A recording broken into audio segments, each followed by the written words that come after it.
All right, if you're just tuning in, you are listening to The Light, powered by AtlanticCityFocus.com, and we are here with my good friend, Mr. Speedy Marsh. Could you introduce yourself, please, and tell us about the upcoming Men's Day at St. James AME?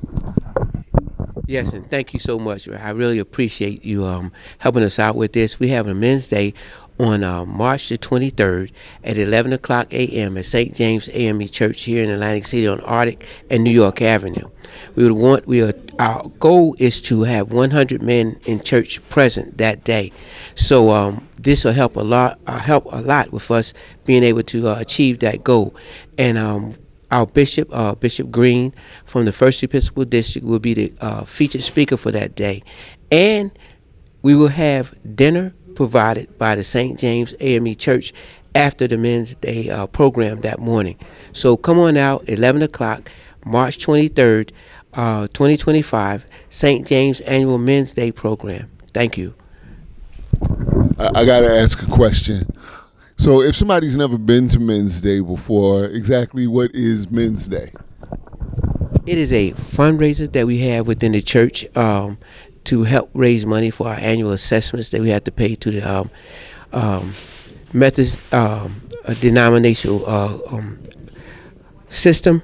And Men's Day helps us raise funds to, pay our assessments that the bishop and the church have to have in order to continue to run the Methodist, African Methodist Episcopal system throughout the country. So we do our part, and Men's Day helps us to come together, provide an opportunity to raise funds, but to spiritually uplift our souls, and also to be together as African Americans in a situation where we all can be together, and we thank God for His blessings and opportunity that He given us throughout the years.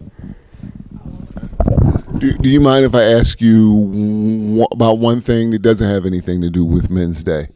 A couple weeks ago, we laid our good friend Hadley to rest. He was like a big brother to me. He was like a true brother to you. Can you talk about his impact on the city of Atlantic City and South Jersey, and what that loss means to us collectively?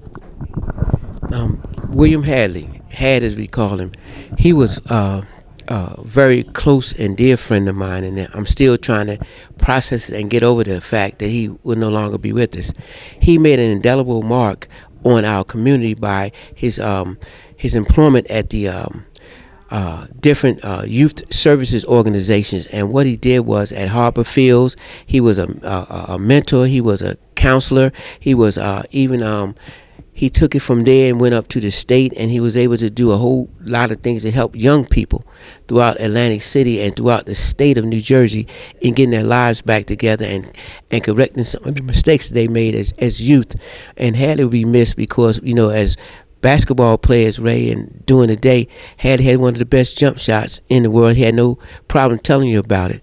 But my great experience with him, we traveled almost over the country, from Tallahassee, Florida, to going to basketball games, to New York City, to the Rucker League. We did that for 3 straight days, and I miss him because every time we sought to leave Atlantic City, even one night we went up to see University of Alabama Birmingham play Oklahoma when Blake Griffin was playing for Oklahoma.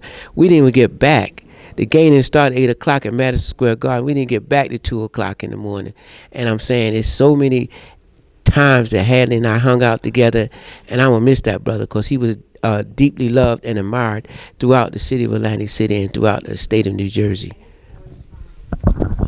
Thank you so much. I just want to add something, and you correct me if I'm wrong.